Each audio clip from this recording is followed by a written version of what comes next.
The Jake Asman Show will begin shortly.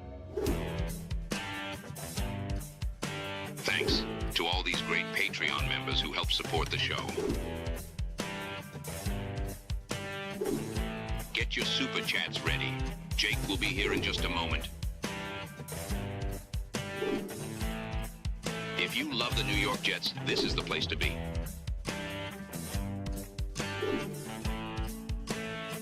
And now, the Jake Asman Show. We all just assumed Brendan Sorsby was going to be in the NFL supplemental draft. Well, the NFL said no. Sorsby denied from the draft. Where do we go from here? We'll talk about that and the latest on the Geno Smith allegations of domestic violence.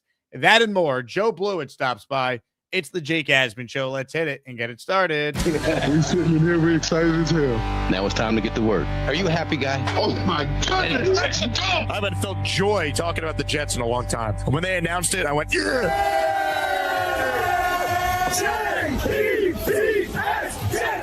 Jets, let's go! A new chapter for the Jets has started. Aaron Glenn and Darren Muji are tasked with shaping the future of this franchise. Will they be the ones to finally get it right? We will be here for every step of the journey on the Jake Asman Show, breaking down all the storylines, every game, and everything in between. Please subscribe and hit the like button below. Super chats, baby. Cut the line. The Jake Asman Show starts right now. Here we go, Jet fans. Welcome in, everybody. It is indeed the Jake Asman Show live on a Tuesday. We are presented by PrizePicks. Make sure you click the thumbs up button. And, of course, you are subscribed to the channel. Check out the Patreon if you want access to the Discord. We'll have some news, information on how you can be a part of the Asmaniac group buy for the Jets-Dolphins matchup on October 25th at MetLife later this week. So check it out. Patreon.com/Jake Asman Show. Joining us right now is a fan of the Brooklyn Nets. He now gets the root for Julius Randle. Joe Blewett from JetX joins us now. Mr. Blewett, how we feeling? Big draft tonight for the Nets. Yeah, I guess they were supposed to be a top 3 pick, and of course they have the 6th. But like we talked about a little bit before, that Randle's a little bit of a floor raiser for the Nets, and hopefully he could break I think it's a 14-game losing streak for the Nets to the Knicks, and hopefully he could break that on an MSG court. I don't know, man. It's something, I guess. Like, I don't have to watch terrible basketball anymore, I guess. But yeah, big draft, I guess. Well, big draft. See. Hey, look, I'm always going to be a fan of Randle. The Knicks turnaround doesn't start without him and Tom Thibodeau, and he was a part of a Knicks playoff team that did win a playoff round with the guy on my shirt here. My guy, Jalen Brunson, the GOAT. But anyway, let's get into the football conversation, Joe, because we got some real news involving Brendan Sorsby. The NFL denied his request to be a part of the supplemental draft. This was Adam Schefter when the news first broke. He was a guest on with Pat McAfee, instantly reacting to what exactly happened here. Essentially sent him a letter, and the NFL is declining to hold a supplemental draft. And honestly, something was amiss with this all along, because every time you spoke to people around the league about when the supplemental draft would be and whether or not there would be a supplemental draft, I always got pauses, and there were never clear-cut answers. And the commissioner's got to decide to have it. I'm like, what is the issue? Well, the issue is that the league, despite any gambling partnerships, the league really does not want any part of gambling, no matter how serious it is or isn't. And anybody that has any role with that, anybody who has any accusations involved with gambling, even though the NCAA said that there were no integrity of the game violations, the league doesn't care. It's the league's supplemental draft, and the league does not want to create a supplemental draft this year for a player who has been accused of gambling.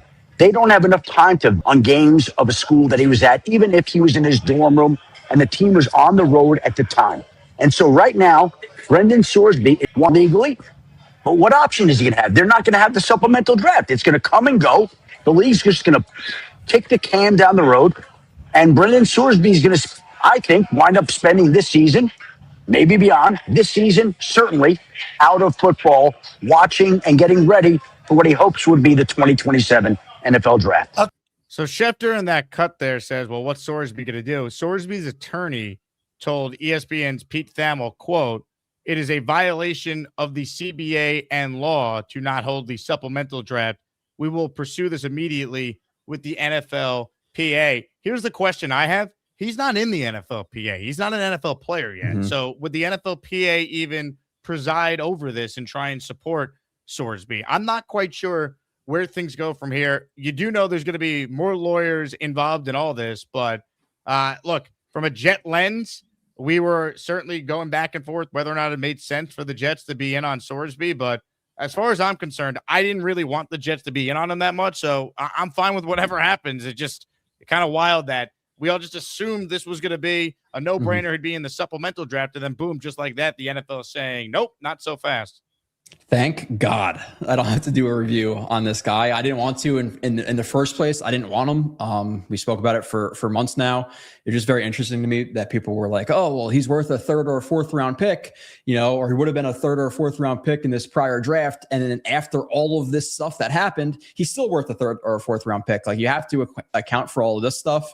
And U Stadium put it on Twitter. I don't know if you saw it, but you said reasons that the NFL denied Sorsby's supplemental draft petition was late filing, no supporting documentation, unresolved gambling allegations, reported bets involving his own team, which we heard about, failure to address the accusations, and concerns about accountability and league integrity. And now he's suing his hope to be employer in the supplemental draft this year or next year. It doesn't look good. I don't think there's an avenue for the Jets to do it, because I just don't understand the timeline and how he can prove himself to be a capable starter before the Jets go into the 2027 draft. I don't think it makes sense. And now all this stuff going on as well. I have the same question about that you do. He's not in the NFLPA. I don't know the law of the NFL, right? So I can't really speak to if they have to have a supplemental draft or it's based on just whatever they want to do. I'm not obviously sure of like their exact laws on that, but I want nothing to do with them. And I made that pretty evident. So don't think it's going to be the Jets regardless. I'm not sure exactly what's going to happen, but how do you throw, in my opinion, again, anything more than like a fifth round pick at this? I don't see it. I don't see it working out for the Jets. And if I had to guess, he's probably going to wait until 2027. And the question is, like, does he go to the Canadian Football League? Like, what does he do? Because then you go to the CFL, there's different rules there. You're getting used to different football. Is that good for him? Is that bad for him? He has to get used to a whole new situation. Like, there's so many questions with him. I'm glad it's kind of over with, right? Like, there are some people out there saying second round pick for him, which I think is honestly, it's beyond absurd. I think it's just idiotic to even say that, to be completely transparent. So I'm glad that this is kind of seemingly over for the Jets. I just don't see them getting involved with all this stuff now intertwined with it. When does he play? All the allegations, the suspension, is he going to bet again? There's way too many questions for a guy who might be like a third string, second string quarterback for you this year, and not see enough time to really prove it. So adios, Sorsby. There's just so much unknown now, and it's not like he has eligibility for college. He had initially got the injunction, and then basically, the Big 12 was going to sue and try and do everything in their power. All the other teams in the league just say, no, we're not letting you play after you gamble. This is where we draw the line. For Sorsby's standpoint, I think he's hurting himself if he continues to try and sue. I think at this point, dude, you broke the cardinal sin of athletics when you bet on your team. He made over 40 bets when he was on the Indiana football team. I don't care if he's young. I don't care if the team was on the road and he was in his dorm room, whatever excuse they want to make. Other people don't make that mistake. And he's not going to be the only one that will be caught with this, with widespread, sports gambling now being everywhere. But the NFL wanted to make an example out of him. The bottom line is this is the equivalent of a 1-year suspension. Rather than just have him be eligible for the supplemental draft, they basically said, we're not going to grant you access. Apply in 27, you'll get in for the actual draft. And here's your 1-year suspension without us actually having to give you a 1-year suspension. And I get people are going to say, well, the NFL is in bed with all the gambling companies and it's hypocritical. Sure, you're going to make that argument. But what the NFL and what pro leagues care the most about is integrity of the game. They don't want anyone questioning whether or not a game is fixed, a game is scripted. That's when you lose your fan base. So they're taking this seriously. And Sorsby happens to be the first well-known athlete that is facing this, and he's being made an example of. That's clearly what's happening here. And the NFL, rather than giving him a full 1-year suspension after a team takes him, maybe it's, well, we're just going to proactively do it and apply in 27. You'll be in the draft then. Yeah, right. Like, even if he wins, the lawsuit, does he go to the NFL and they have a vendetta against him anyway? Then it's just suspend him for the year. He can't be on the practice fields. Like, what is it? I'm with you at this point. Just kind of sit it out and figure out your options there. But yeah, it's not a great situation. And listen, like, I understand, like, morally, right? Domestic violence is worse. The NFL doesn't care about that. I get it, but it's exactly what you said. It's the integrity of the game, and it's their pockets. Like, they're worried about their pockets. They don't care about domestic violence, all that stuff. We, being realistic, we do as fans. I do as a dad. I do as a police officer. People know I that's my line of work. So, like, I care about that stuff. NFL doesn't give a shit. So it's not about the morality of, oh yeah, domestic violence is worse. They want guys who are going to produce for them, not going to hurt their pockets. And Sorsby could potentially hurt the pockets, the integrity of the game, like you said, all of that stuff. So yeah, it might not be right morally, but it just is. It is what it is. They don't want to be involved with this type of stuff. And betting on your own team is another big part of it, right? Like a lot of these other team. I don't think Calvin Ridley, did he bet on his own team? I don't think maybe he did, and I'm mistaken, but I don't know if there's been a player who's bet on their own team in the NFL. Maybe there has been. Forgive me if there has been, obviously admitting that I don't know exactly, but yeah, it's not a great situation for him. I think he ends up sitting out the year or getting suspended for the year. It doesn't matter anyway. And I don't think the Jets should or would be involved regardless. So it's really a moot point at this point. Yeah, I don't think the Jets were going to be heavily involved anyway. I mean, maybe they'd throw a fourth or a fifth and say, why not? But to get them, you're going to have to use a second or a third if you really want them. And I just don't think they're going to do it when they set themselves up to have 3 first-round picks in 2027. And Darren Muji's not under the gun from Woody Johnson to get the quarterback now. You need your quarter. He sold them on a plan clearly to get their guy in the 2027 draft class. And maybe it's Sorsby in 27. Maybe he goes and plays in Canada. Maybe he plays NIL. And he's or NA, what is it? NA, whatever the league is, it's not the NCAA, like NAIA, college football. And he helps his stock. Maybe he gets with a quarterback guru and trains for the next year and gets ready. And he eventually is picked by the Jets anyway. I don't know, but I don't think it was going to be in the supplemental draft. And the news today, I think no matter how many times he sues and tries to get some sort of overturn, you're fighting the NFL. You're running out of time. The league does not need to put them in the league. They could stall and then the season starts, and then teams aren't going to pay any attention once the season starts. Yeah. And maybe if they didn't have Cade Klubnik, okay, throw a late round pick at it and see what happens. Again, I just don't think the timelines match up at all. And it'd be funny, right? Like we end up drafting him in 2027 regardless. Now he's probably obviously sitting out for a year. Him and Dante Moore. You think you could avoid us? Not so fast. Yeah. Well, the thing is, like, again, I thought based on what I saw and the people I trust, he was probably like a 3rd or a 4th round pick. If he were to come out last season, they have all this stuff. Now you have this suspension. You're not going to see him for a year. You never really see him play in a big conference. So he's going to be a 5th or 6th round pick next year, something like that, most likely, if he sits out for the entire year with all this stuff added on top of it. So I severely doubt you're going to see Sorsby in green and white. And, I agree with you. Last week, I think you were saying like it makes more sense with a team like the Steelers or maybe a more established team with not like an established backup who could maybe develop him, or even like the Rams, maybe, they have Simpson, so that wouldn't make sense, but the Ravens, like something like that. The Jets, it's not going to happen. I would almost bet my life on Sorsby's not going to be a Jet, whether it be this year or next year, because if they only invest the 4th, the 5th, the 6th round pick into a quarterback next year, we're obviously all going to riot. Unless it's a situation where, magically Geno goes down week 3 and then Klubnik takes over for 15, 16 weeks and is dominant. But, that's obviously not going to happen. So. Well, speaking of betting, today's Jake Asman Show, I'm just kidding, but it would be really funny if I throw in the prize pick read as we're talking about Brendan Sorsby. This was more from Schefter on McAfee, and we're going to get to the Geno situation as well. Joe, you already mentioned it. You are a police officer, so I don't know if there's very many better guests we could have on to talk about this situation with Geno than you. But first, here's more from Schefter on McAfee talking about the NFL stance, in particular with Sorsby. Essentially sent him a letter, and the NFL is declining to hold a supplemental draft. And honestly, something was amiss with this all along because. Did I play this one already? Hold on. I think it played the wrong clip. Yeah, I think you did. This was the clip I meant to play. Here we go. Essentially sent him a letter, and the NFL is declining to hold a supplemental draft. And honestly, something was. Oh, you know what? The same clip downloaded twice. Forget it. Schefter just basically said, when it comes to gambling, I'll read you the quote that I wrote down. The league does not want any part of gambling. They don't have enough time to vet it. They don't care that they don't have enough time to vet it.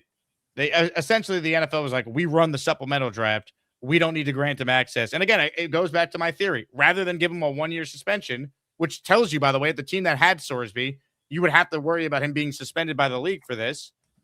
The NFL is basically giving him a suspension by not letting him into the supplemental draft and saying, come in 2027, you'll be in the actual draft.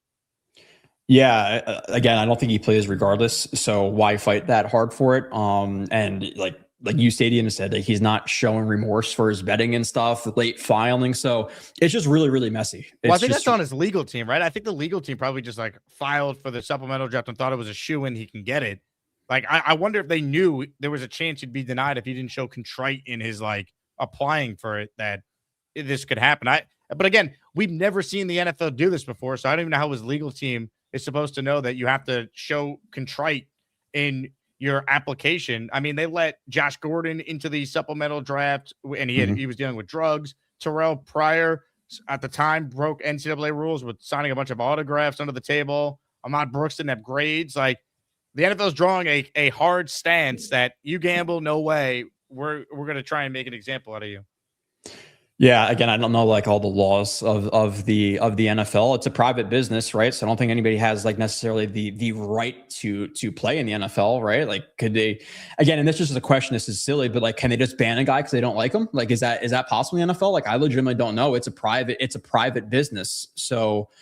All 32 owners and all that stuff. But like, I don't know if you could just ban somebody to ban somebody. Again, I don't know the laws. Maybe they read probably 4,000 pages of whatever their laws are in the NFL and they found it. Maybe they're trying, again, like, were they late in filing? Was it Sorsby? Like, what exactly happened? Was he late in his decision? I don't know what exactly happened there. I'm interested to see how it plays out. But with that being said, I don't think they should have ever been involved. I think I said it last week, that 5th round pick, fine, throw a 5th at it. If that, past that, I think it's crazy. Like, you're talking about a 3rd or 4th round pick who then has all these problems. And yeah, let's throw a 2nd round pick at this guy. Like, that is wild. And I know a lot of people said, oh, we could have been a 1st round pick next year. And just like we've said, so could have Nussmeier, so could have Klubnik, so could have Sellers. So there's no guarantee that he was going to be a 1st round pick. So, goodbye. I am so happy I don't have to watch an entire season of film and break this guy down for no reason at all. So I'm happy this is all I'm not happy, realistically, but I am happy. Like, thank God I don't have to do a review on this guy. Big giveaway on the show for those of you just tuning in. Here's the big giveaway announcement. Joe Klecko's signed helmet up for grabs at the end of the show. We had Joe Blewett on today, so why not have another Joe be featured in the show? This guy, Joe Klecko, one of the greats ever, signed helmet with the Hall of Fame inscription on it. That is the prize up for grabs at the end of the show. Gift a membership or send in a super chat that qualifies to be eligible. Let me do some shout outs here. First things first, let me shout out Ozzy Fullers, who gifted a membership. Thank you very much to Ozzy. Dark Knight Steve is in the raffle for 2. He writes in, why can't Sorsby just be a free agent like any guy off the street? Because you can't just be a free agent if you're a collegiate player. Like, there's a process to become a professional. That's why a UDFA was eligible to be drafted and they weren't selected. So that's how you become a undrafted free agent, if that makes sense. I just can't imagine suing my my hopeful employer and then hoping that it all goes well. It is so beyond messy. I do not see the Jets getting involved, and I think he's only hurting himself with all of this. And now you have a year off. You have the gambling stuff. If he gambles again, he's probably suspended for another year or so. I don't know what else I can say on that. Allen's Alps with a super check. And the Jets legally signed Sorsby for first rights, and then he's put in limbo status until the legal issue is resolved. I don't think he can. Now, I see the other super chat he followed up, and thank you, what is it, Allen's Alps. You're in the raffle for 4 here, but he's got Josh Allen in his icon there, so I don't even know if he cares much about a Joe Klecko item, but nevertheless, thank you for the support, Allen Alps. This is obviously a different context, but the Celtics drafted Larry Bird before he was technically eligible. It was a legal loophole. That's why I'm curious if the Jets like him. They could sign him if there's a temporary legal loophole. So I don't know enough about the Larry Bird situation to comment on it. I could tell you from this specific scenario here with Sorsby, no team can sign him. He's not eligible to be signed by any NFL team until the 2027 draft, unless he somehow could get a court to overrule that the NFL violated the CBA by not having the supplemental draft. But don't you think the NFL with their legal team looked into it to make sure that they just chose arbitrarily to not have a supplemental draft this year? They don't have to. Yeah, I get, and the whole Bird thing. I was negative years old when he was playing, so I can't really comment on that exact situation. But if they are to win that lawsuit, the NFL is going to make it very, very difficult with suspensions and all of this stuff, and not going to treat him very well. So I just don't see the point of it. Take your year off and enter the draft as a mid-round pick next year, late round pick, and try to do your best. But all the distractions around this guy, for a guy who's like a hopeful developmental quarterback type thing, he got to keep the money too. By the way, the $5 million that Texas Tech reportedly paid him, he didn't have to get that back. Oh, really? I didn't even hear that. So this kid's sitting on $5 million. He's doing okay. Take your W, go home and train with a guru, like you said. What is it? Is it Josh Palmer who trains all those quarterbacks? Is it? Maybe it's not Josh Palmer. Whoever it is, whatever Palmer it is. Go train with him and, show that you have some sorrow for what happened. Obviously, again, beating your wife is much worse. Like what Zach Stacy did, or whatever, is obviously much worse. But it's about the pockets, and they're not going to screw with the betting community, because that's the way they make most of their money, probably. Right? I would say it's probably the number one revenue for the NFL is gambling. I would assume. The one question I have is, one of the things the NFL cited is like, oh, he only applied a couple days before the deadline for it. Why does that matter? The deadline is the deadline. If you got it in before the deadline, that should not be used against Sorsby. Again, I don't really want to defend Sorsby. I don't know enough about the entirety of the situation. I just find it odd that the NFL is taking this hardline stance, and one of the things that they're doing is, well, he only applied 3 days before the deadline. Well, if he applied, deadline. And also, Shining Wizards Kevin did say this too. He did go to rehab. Now, we could say he didn't show any contrition in his statement to the league when he was applying. I didn't even realize you had to do that. I thought you just fill out the paperwork and you're good to go. But he did go to rehab. He admitted he had a problem and went to rehab. Yeah, and it's not like listen, I don't mind people betting necessarily, but it's a character concern when that's obviously a huge, it's a red flag. It is, because you're not allowed to gamble. Like, listen, I can't wear a black undershirt at work. Guess what I don't do, Jake? I don't wear a black undershirt at work. I wear a white undershirt at work. That's what we're required to do. So if you can't gamble, don't freaking gamble. So it's not like, oh, everybody gambles. You can't do it, and you're doing it. Is a huge red flag to your character. I don't care what anybody says, because it's a really dumb thing for him to do. So yeah, I don't understand. Like, hey, he was close to the deadline. The deadline's the deadline, but he's just not good enough. He's not Arch Manning. Like, he was supposed to be a mid-round pick, and now all this crap is happening. Just lose me with it. Comments, questions, super chats, cut the line. So good question here from NY Jets fandom, who says, didn't Kayshon Boutte do the same thing, not suspended? So his legal issues were when he was at LSU. Authorities, I just looked it up, authorities in Louisiana accused him of creating an online betting account under a fake name while he was under 21, placing more than 8,900 bets from 2022 to 2023. The biggest issue for football was that some of those bets were allegedly on college football, including LSU games, while he was still on the team. Reports said he was charged with underage gambling and computer fraud. The important update, the illegal charges were dropped in July of 24. ESPN reported Louisiana dropped the underage gambling and computer fraud charges, and I don't think he was ever suspended. So I don't know what led into the league not suspending him for that. But the charges were dropped ultimately, so I don't know. Maybe that's why, because the charges were dropped. Also, 9,000 bets. That's wild, dude. Like, it's an addiction, man. Like, it's a real problem. Person said, like, oh, he showed some contrition by going to rehab. It's like, is it the same thing as Rabel? It's like, oh, well, day 3 of the draft I'll go, but not day 1 or day 2, but day 3 I will go. Like, did he loaf it there? Were the counselors or whoever like reporting back to teams and say, yeah, he didn't really care.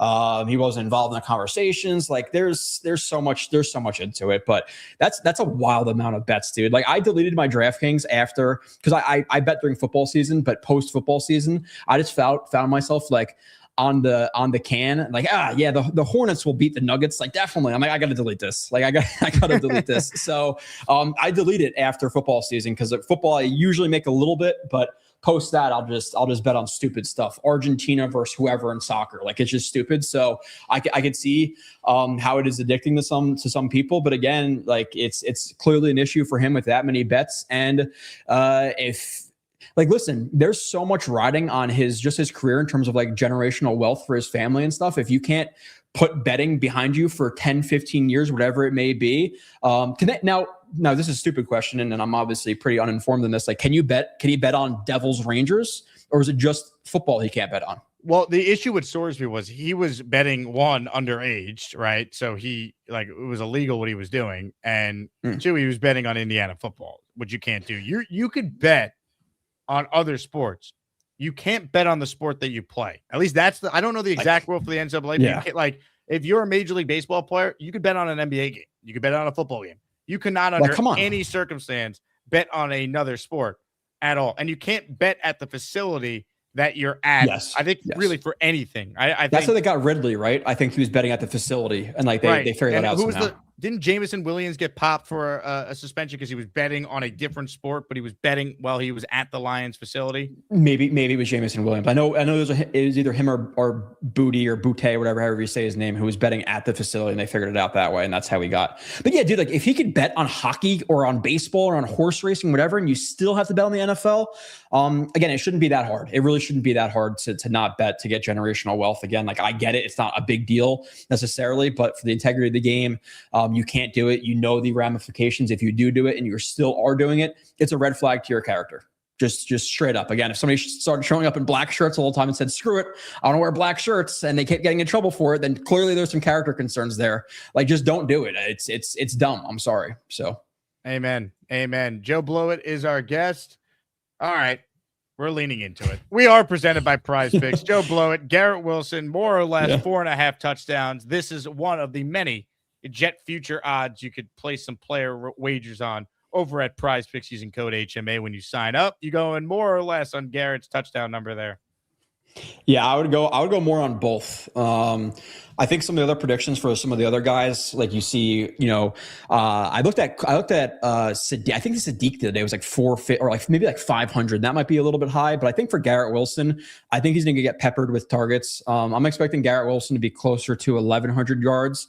And last year, I think he was on pace for about 10 touchdowns if he were to obviously play throughout the season. And, the beginning of the season was the same as the end of the season. So, I'd expect Garrett more closer to 1,100 yards and probably closer to, honestly, almost double the receiving touchdowns. So, I think he's a top 8 to 10-ish receiver if we really broke down all the receivers in the NFL. Geno Smith is not afraid to throw the ball. Frank Reich likes to go over the middle with some digs and crossers, and that's what Garrett Wilson's really good at. Also a guy who's pretty heavily involved in the screen game. Garrett Wilson is good with yak. He just has to hold on to the ball a little bit tighter. But yeah, I would go over on both of those for Garrett. I would say most players I'm probably under for. Garrett, I'm going to go over for. 100%. I mean, Garrett Wilson, if healthy, he does 1,000 yards every year, and he should get at least 5 touchdowns. I mean, he had 4 last year, and then he got hurt and barely played. 4 games. Yeah. $5 get you 50 instantly in lineups. PrizePicks. Use that code HMA.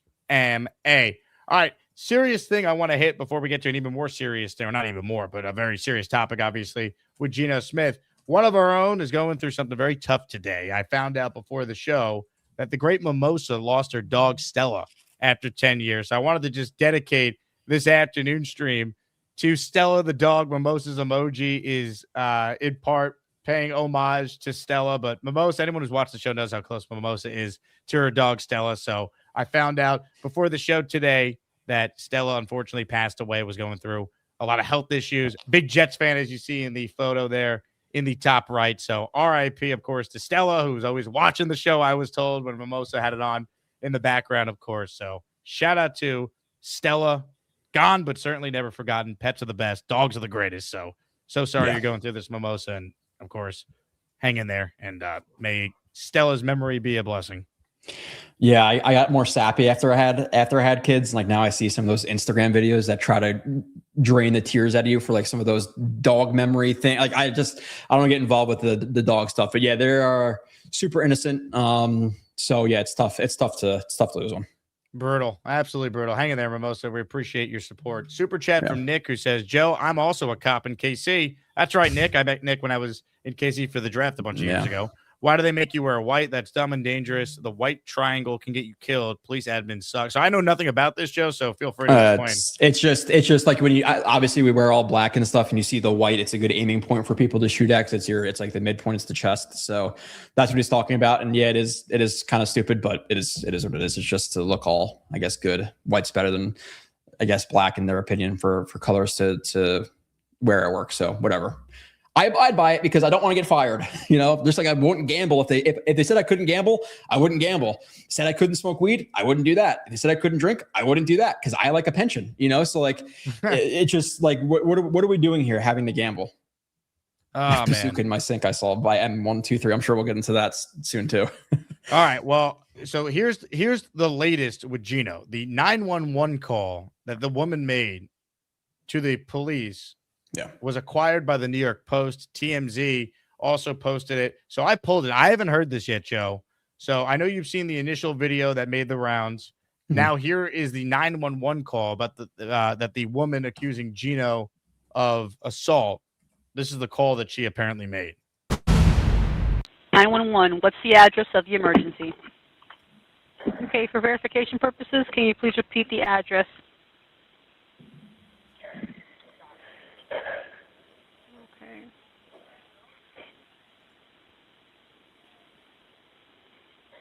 And what city is this in? Davie, Florida. Is it a house, apartment, or a business? It's a house. Okay, tell me exactly what happened. My ex-boyfriend just beat me up. How long ago did this happen? This happened like maybe about an hour ago. I had called the police before and they came. But like his whole family was here, so I told the officer. There's video cameras all throughout the house, all outside in the front where he attacked me. Okay, do you need paramedics there? I don't need paramedics, no. Okay. Is he still there? Yeah, he's here. He probably deleted all the footage off the camera. Okay, what is his name?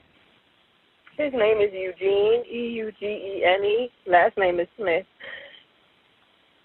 Okay, date of birth? What's his date of birth?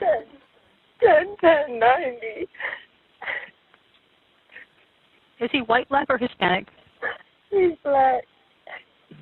What color shirt is he wearing? A white shirt. What color pants? He has on black shorts. Okay, were any weapons involved? No. Okay, where is he at now? He's inside.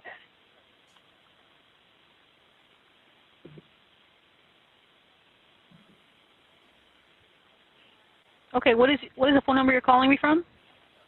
The phone. That exactly. I'm here at the house. I'm parked outside in the front.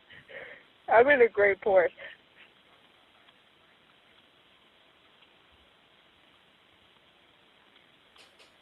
Black. Okay, I'm sorry. It's okay. Okay, and what shirt are you wearing and what pants are you wearing? I have on a dress, a white dress. Okay, just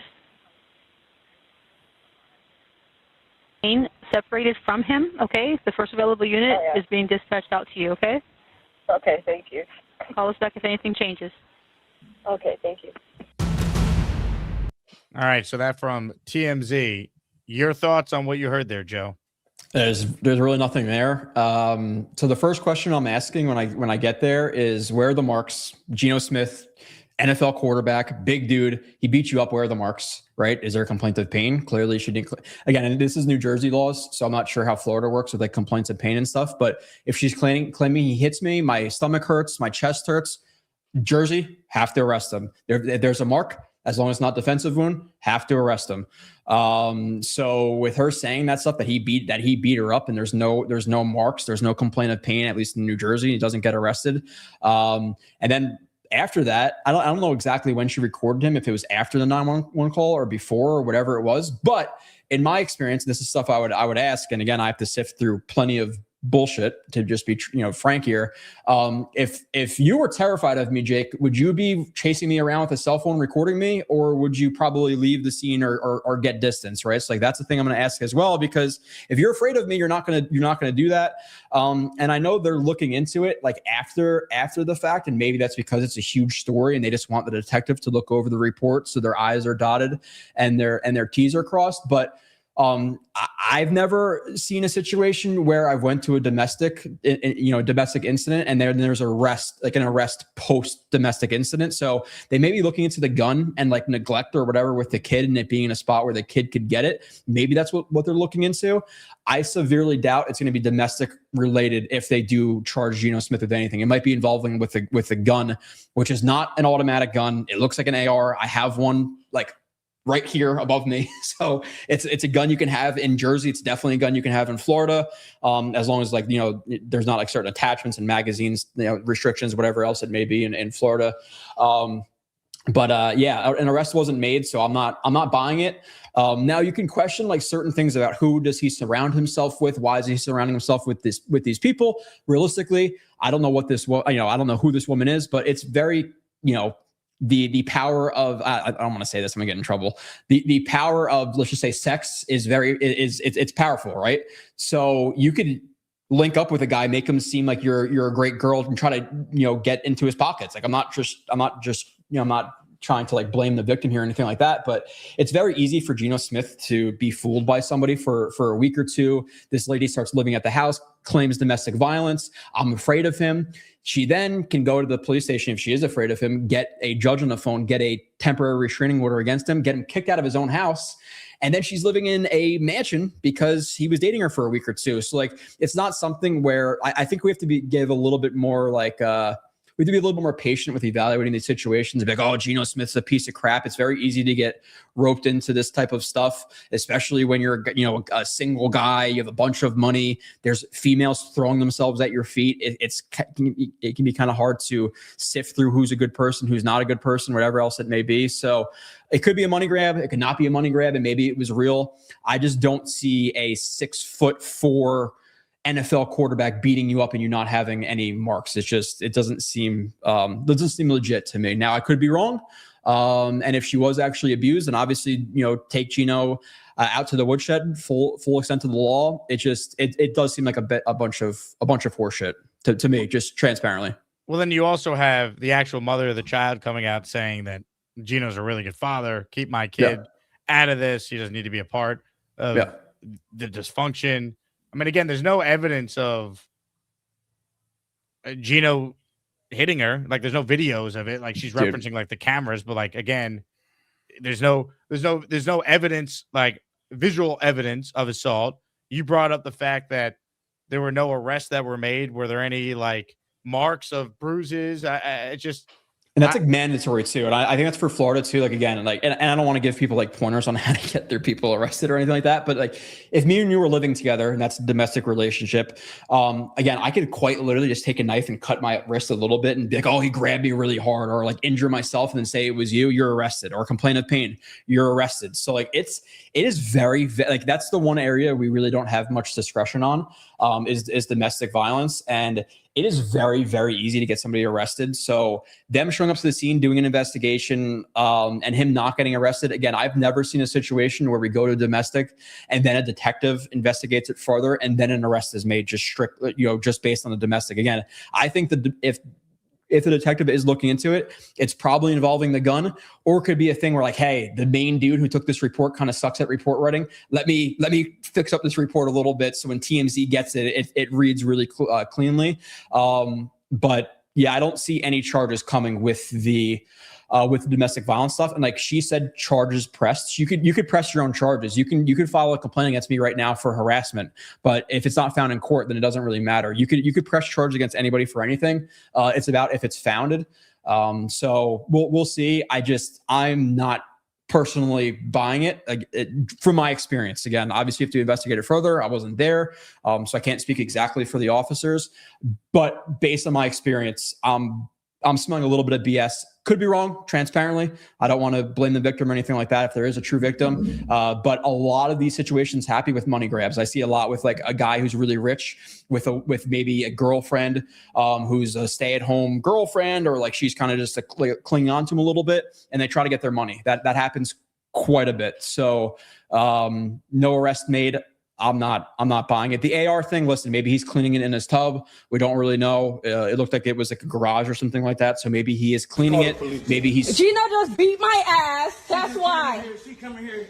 I came in there. I put 7 down and I left. You ran outside and attacked me, bitch. Right there in the sink as he's walking by. Came outside and attacked me. There it is. Listen, like there's a lot of grease and stuff on ARs. If you shoot them, and it does look like an AR, it could be a different gun, but just based on my experience, it looks like the gun I have right upstairs. They're you can soak them in solution and stuff. So maybe he plugged the sink and he was soaking it or cleaning it or whatever it may be. Not the best spot to clean an AR necessarily. You'd rather do it on like a table with some like cloths down or whatever else it may be. But I know people saw that. I saw it on Twitter, and it's like, oh my God, that's a gun that's used in the military. Like not necessarily. Like you can get them anywhere. I'm pretty sure you can get them in any state. In Jersey, one of the most like liberal states in the country, you can still get an AR. They're trying to ban them, but you can get them. Again, I quite literally have one upstairs, so it's not an illegal gun to have. Now, well, let me ask you this, Joe, because I find it interesting that yesterday the police spokesman told Samini it's not an active case being reviewed, so a report can be released. And then this morning, Zach Rosenblatt spoke with the Davie Police Department of Florida, saying the case has been assigned to a detective and is currently in active investigation. We're not releasing any additional information. Could it be over the gun, to your point? Like, could it just be like, hey, is that gun legal? It could be as simple as something like that. Exactly. It could be that. It could be them dotting their T's and crossing their I's. And I know in Jersey, I don't want to speak off turn, but you have about a month to charge somebody. So it's not like not domestics. Domestics, you have to do it like right off the jump, but it could be a thing where they're looking into the gun. They have a month to charge them. It's 3 months to charge criminally. I think a month for traffic. So they have 3 months to charge him for the AR potentially if they do look into it. Hey, for like Jersey, like you can't extend the stock. Like there's certain stuff, there's magazine restrictions, things like that. So they might be looking into that. That did look like a 30-round magazine. Maybe it's Florida's crazy. So I'm sure they can have a drum magazine. Like it doesn't matter in Florida, but maybe they're only allowed 10 rounds, 15 rounds. They're going to charge them with having too big of a magazine, or maybe the stock expands. You can have a stock expander, like things like that. But I've personally never been involved in a situation where I went to a domestic, somebody looked into it, and an arrest was made. It's very few and far between because domestics are pretty cut and dry when you get there. Again, are there injuries? Is there contemplative pain? What happened? Is property broken? That's another one you have to take arrest on. Like if you were to smash my TV, okay, now you're arrested, things like that. We didn't see any of that in the video. She on the phone didn't say anything specific that was right. I'm trying to think back to the 911 call we just played. Did she say anything specific was injured? No.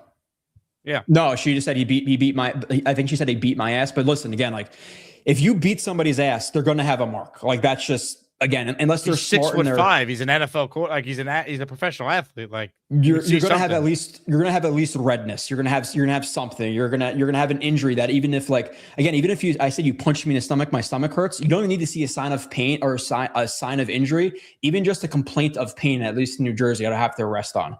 So then she can go to the hospital. Okay, yeah, there's a bruised kidney, there's a bruised lung, whatever. Like, yeah, he punched her. There's obviously evidence there. So. I don't want people to be like, oh my God, he's victim shaming or anything like that. But if you're asking my honest opinion, I'm not buying it. And clearly the cops at the scene weren't buying it either. And there was no arrest made. So I'm with the guys who were on scene just based on everything I've personally seen. Again, you don't have to apologize. You're not victim shaming. You're a police officer in New Jersey talking about your experience, how you would handle it, what you have seen in your career. And you're not doing anything wrong. So and like one of the first things I would ask is, okay, where are the injuries? And if you're so afraid of this dude, he's a mammoth of a human being to any other human being, why are you chasing him around with a cell phone? And like it doesn't add up to me. So as soon as I saw it, I really was not buying it. And that's why on social media too, by the way. Like I just like it. Dude, again, it could be a thing where again, I don't know what her career is. Maybe she's making $1 million a year as well, or it could be a thing where either she was really in love with him and then he started to drift away and she resents him and now she wants his money. It could be a thing where it's simple as like, listen, there are evil people in the world. She sees an NFL quarterback. Yeah, he has a lot of money. I'm going to get intertwined with him and then try to get his house, try to get his money. Like, again, if you're living at somebody's house for a few weeks, and you like establish that you're living there and it's evident like, hey, she has clothes here. She has a dresser here. She has a bed here. And then that person claims that, hey, I'm afraid of Geno Smith. Guess who gets kicked out of the house? Geno Smith. Now that's her house. Like that's where she's living, and they have to go to court more and final restraining orders, all that stuff has to get worked out past that. But like, if she goes there, if I go there, I arrest him, and then she goes to a judge and claims she's actually afraid of him, he's literally kicked out of his house. So like there are money grabs out there. I'm not saying that's exactly what it is, but I've seen it before. So I would just say be wary. That's why I texted you yesterday. It's like so many people were just so quick to jump on Geno Smith. And like, yeah, you can make the argument to surround yourself with better people who wouldn't do this, but it's pretty easy to put on a mask for a week or 2 or 3 or 4, a month, a year. It's easy to put on a mask on for a year. Like people don't really reveal themselves until, in my opinion, multiple years typically into a relationship. So could have been a thing where like, hey, listen, excuse my French here, or excuse how brutal I'm being, but like, hey, she's hot. I want some.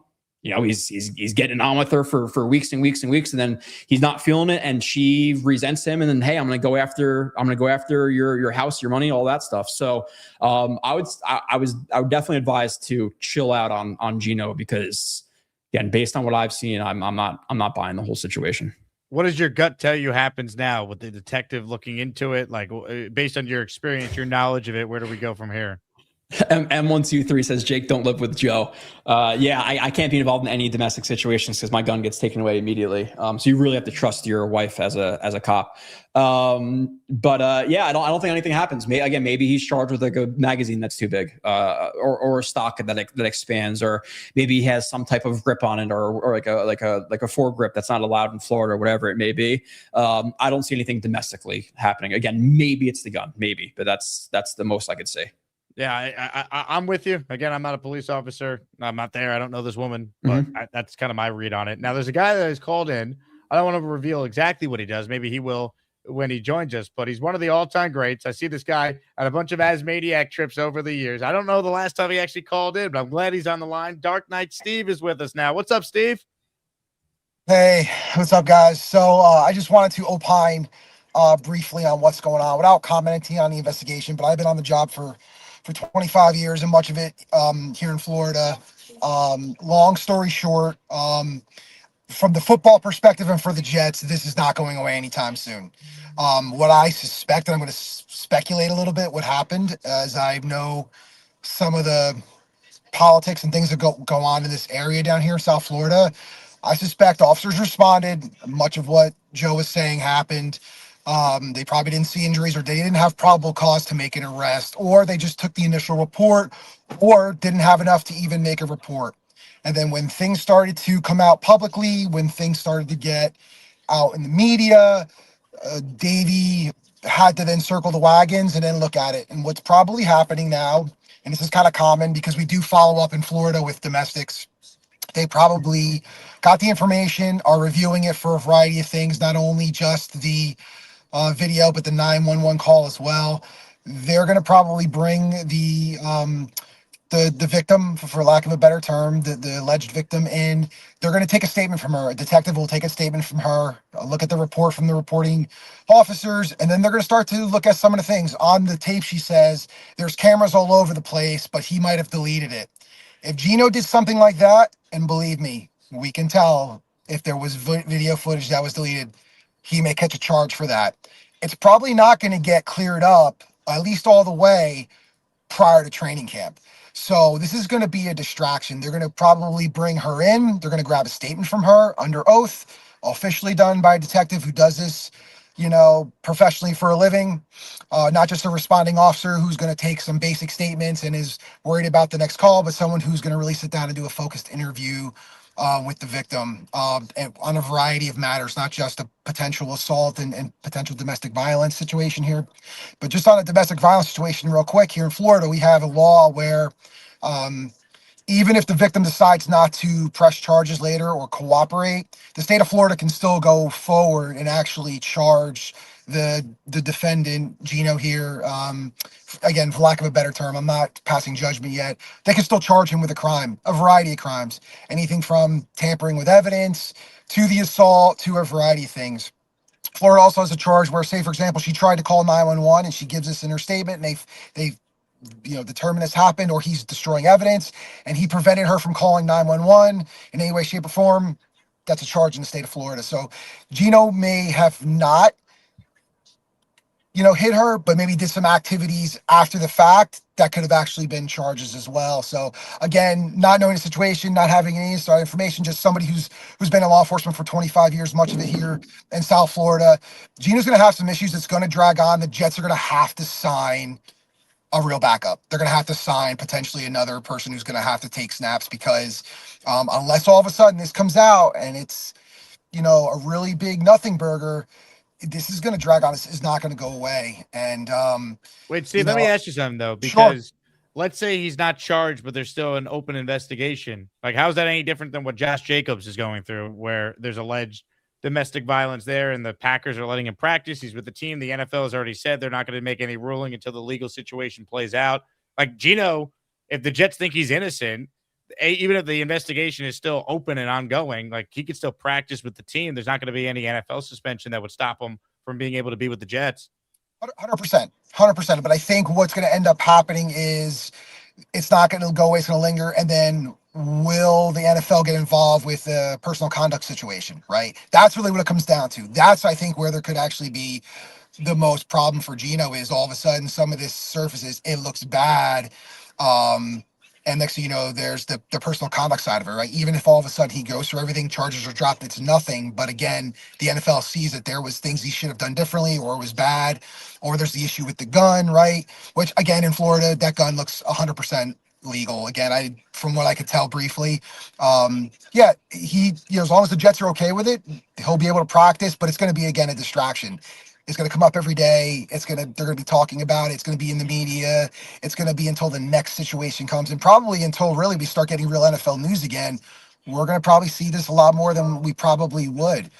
But I think, and then of course the police will bring Gino in, and then what's Gino going to do? If he's smart with a lawyer, which I know he's going to have, they're going to go ahead and they're going to Mirandize him, and they're going to ask him to give a statement. Either he's going to give some statement that's coached, or he's going to take the fifth and not give a statement at all, which, if I was a defendant in a potential criminal case, because you may say something thinking it's for one thing and actually incriminate yourself not knowingly as something else. So if they pull him in, if I was his counsel, I'd say he's probably not even going to give a statement at all. And again, everything Joe was saying about the injuries and stuff, that's one of the first things you go as a responding officer. You take a look at the situation. What do you see? Do you see broken things around? Do you see marks? Although, again, with normally people of darker skin, you don't always see the redness. You don't always see the injuries, at least initially, so visibly. So it's a little bit harder for a responding officer to make that that maybe probable cause arrest on scene, right? I agree, though. The fact that she didn't need, EMS to respond, that's usually something telling it's probably not at least a bad injury. The fact that she was recording it all and looks like potentially kind of went back to record him, that's kind of egging it on. But then again, when you respond to domestics and people are at their worst, they don't always make good decisions. The fact that she's kind of hanging out there, how scared are you really if you're still hanging out? These are all questions that need to be asked. Sometimes there's a legitimate reason for it. Sometimes there's no reason for it. There's still a lot of facts. And this is just, remember, we're only seeing one snippet of what really happened, right? What happened before that video? What happened in the days leading up to the video? The other thing, too, is what did he say and what did she actually believe? And again, I'm just speculating here. Don't know anything. If he said something like, if you don't leave here, I'm going to kill you, and there's that gun there, and she believes that, hey, if I didn't get off his property, he was going to shoot me with that gun, that's potentially an assault charge. It's also Broward County. Broward County handles things a little bit differently than maybe Miami, than maybe places that are a little bit more northern Florida. Again, she didn't leave, Steve. Like that's being an assault charge. Yeah. There's video of her approaching Gino. She's worried about her life. Why is she running up to him and getting that? Yeah, the one thing exactly. is too, like these are all mitigating factors, right? If she's also like, she didn't say that on scene and then he doesn't get arrested and then 3 days later she's saying, oh, well, he said he's going to kill me. It's like, are you really going to buy that statement for terroristic threats when you didn't say that on scene? So now you're changing up your story. So like, even if they were to say that 3 days later, I don't think we would make an arrest just based on, you're now saying that, like, now you're just trying to add stuff to your story. Like, why didn't you initially say that? So there's a lot that goes into all this stuff, Jake, obviously. I agree with that, but I'll say the same thing back to Joe. If God forbid you were ever involved in a shooting, what's the first thing they tell us? Don't give a statement for how many hours, like usually like 72 hours, right? Because you're going to say things that maybe aren't 100% accurate. It's not the whole story, but as you kind of get your bearings about you, as you kind of go through what happened, you're actually able to give a better, more complete statement later on. Now, granted, I think this is probably trumped up. I don't know if I necessarily, there's more to this story is what I'm saying. There's more to this story. But my real concern, again, as a Jet fan is not, of course, as a public servant, you don't want to see anybody get hurt. You want to make sure justice is happening. You want to make sure that Gino has as many rights as the alleged victim does as well. But at the same time, like, as a Jet fan, this could end up being a distraction. I hope it's not. But like, this is even more important, and they need to bring another quarterback in, or at least start to go down that road, because again, 3 months maybe, and then what happens if all of a sudden like Joe was saying, she goes to court, and next thing you know, there's a domestic violence injunction. Now that and it's at least temporary. So what is that? Anywhere from 2 weeks to 2 months, right? Depending on when they can go to court to go ahead and if it is all bogus, get it dropped, right? These are all things that could potentially happen here in the state of Florida that can just take something like this and just drag it out, right? But if he's not charged with anything, Steve, and it's just like an open thing and it drags out, like how often would he actually need to be in Florida to speak with the police? Because again, like, I feel like there's at least 6 weeks till training camp starts, or 5 weeks, whatever it is. And if he had to miss a day to go down and talk, you could figure it out. Like, by the time we get to September 13th, do you expect this to still be an open investigation, assuming Gino didn't do anything wrong and he's not charged with anything? Yeah, he won't necessarily be required to appear in Florida unless there's a warrant out for arrest, or he is arrested. But if he's not arrested, if he's just like, there's an open investigation, he's not going to be required to actually be anywhere. Now he'll be with the Jets then. It's like the Josh Jacobs thing with the Packers. Correct. It's the same situation. Although if all of a sudden he's required to appear in court, many times his counsel can go there on his behalf, so he wouldn't even need to go to court.